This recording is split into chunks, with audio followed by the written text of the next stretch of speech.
بسم الله الرحمن الرحيم. الحالات التحكيمية لمباراة المغرب مع تنزانيا في دور ال16 من كأس الأمم الإفريقية.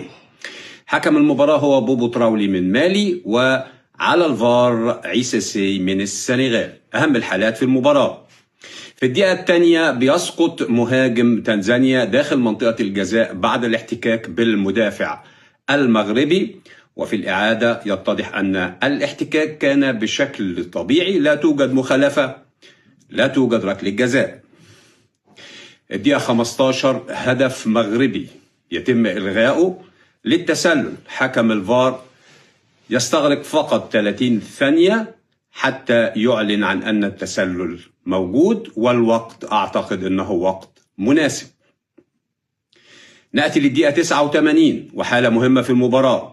الحكم يقوم بإنذار اللاعب رقم 5 من تنزانيا، ولكن في هذه الحالة اللاعب يستخدم القوة الزائدة.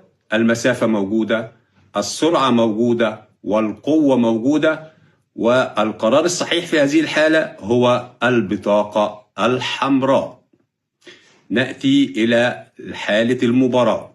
دي 94 شد ودفع للمهاجم التنزاني داخل منطقة الجزاء عندما كان مسيطرا على الكرة.